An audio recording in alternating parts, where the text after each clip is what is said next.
Agora tem um caso especial que é a hidrobromação de alceno sobre a presença de peróxido. O que vai diferenciar essa reação das outras? Quando a gente tem peróxido no meio, vai ocorrer uma reação que a gente chama de anti-Markovnikov. Então, o hidrogênio ele vai ser forçado a se ligar ao carbono que possui a menor quantidade de hidrogênios. Então, quando a gente for fazer a hidrobromação do propeno, essa ligação aqui vai se romper e como ele vai seguir uma reação anti-Markovnikov, o hidrogênio, ao invés de se ligar no carbono que tem mais hidrogênios, ele vai se ligar ao carbono que tem menos hidrogênios e o bromo vai se ligar a esse carbono aqui da extremidade. Então, a gente vai conseguir formar um brometo de alquila primário, né? É um haleto primário. Lembrando que essa reação vai acontecer só quando a gente estiver reagindo o HBr sobre a presença de algum peróxido. Pode ser o peróxido de hidrogênio ou esses hidrogênios podem estar sendo substituídos por algum grupo alquila. Já a hidratação, bom, a hidratação remete à água, então a gente vai reagir os alcenos com água. Então aqui a gente tem de novo o propeno e ele vai reagir com água. E essa reação ela segue a regra de Markovnikov. Por quê? Essa ligaçãozinha aqui vai se romper, um hidrogênio da água vai se ligar ao carbono que tem a maior quantidade de hidrogênios e o OH vai se ligar ao carbono com a menor quantidade de hidrogênios. Então, a gente vai ter aqui a formação de um álcool secundário, né? E essa reação é catalisada por ácido, né? Por isso que a gente tem esse H3O+ aqui. Bom, então agora a gente vai ver a adição a dienos conjugados. Primeiramente, o que é um dieno? Dieno é um alceno que possui duas ligações duplas, né? Esse di indica 2 e o en indica a existência de ligação dupla no composto. Então, dieno é porque nós temos duas ligações duplas no composto. E por que ele é conjugado?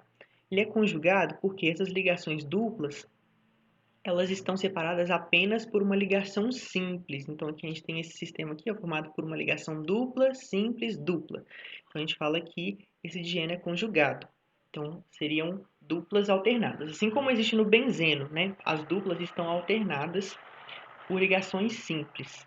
É um sistema conjugado. A reação de adição a esses dienos é muito interessante porque ela pode ter dois resultados diferentes, dependendo da temperatura em que essa reação é feita. Então, aqui a gente vai fazer a hidrobromação desse dieno aqui, e essa hidrobromação pode resultar em dois tipos de adição. Uma adição 1,2, ou seja, vai haver adição do hidrogênio e do bromo nos carbonos 1 e 2, né? Sendo que o hidrogênio se adiciona no 1 e o bromo se adiciona no 2.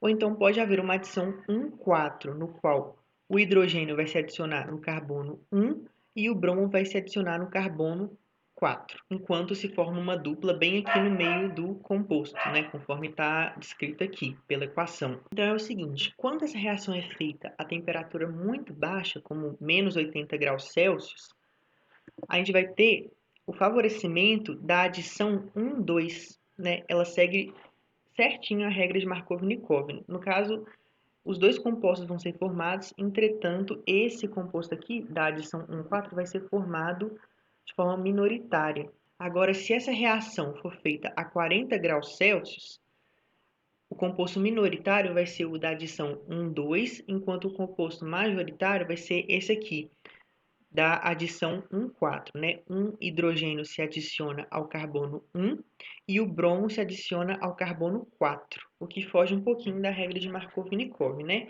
Então, a adição 1,2, ela se dá pela regra de Markovnikov. Já a adição 1,4, ela vai ter a migração da ligação dupla para o meio do composto, né? Vai vir aqui para o meio e no carbono 1 é adicionado o hidrogênio, no carbono 4 o bromo. Ou então o bromo no carbono 1 e o hidrogênio no carbono 4. Vai depender de onde a gente começar a contar. Nós podemos fazer adição também a cicloalcanos, né? Quando a gente for fazer hidrogenação e halogenação, porque é o seguinte, a gente sabe que quando o carbono faz 4 ligações, ele é tetraédrico e o ângulo existente entre as ligações é de 109 graus e 28 minutos. Entretanto, nesses compostos aqui, como o ciclopropano e o ciclobutano, a gente tem aqui um triângulo equilátero, todos os lados são iguais e os ângulos correspondem a 60 graus. Enquanto aqui no ciclobutano, os ângulos são de 90 graus. Então, percebam que nesses compostos, os ângulos das ligações entre os carbonos estão muito tensionados, eles estão muito abaixo do que deveriam ser. Deveriam ser de aproximadamente 109 graus e 28 minutos. Então, 60 graus é muito baixo e 90 também.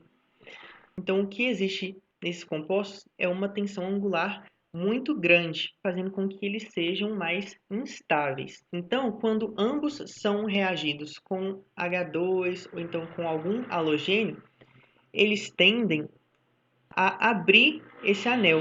Então, uma ligação carbono-carbono é rompida e os átomos de hidrogênio vão se adicionar nos carbonos das extremidades. Então, aqui, o ciclopropano, quando ele reage com H2, ele se converte em propano. Já o ciclobutano acontece a mesma coisa. Uma ligação carbono-carbono vai ser rompida, abrindo esse anel, e cada átomo de cloro vai se ligar a um carbono da extremidade.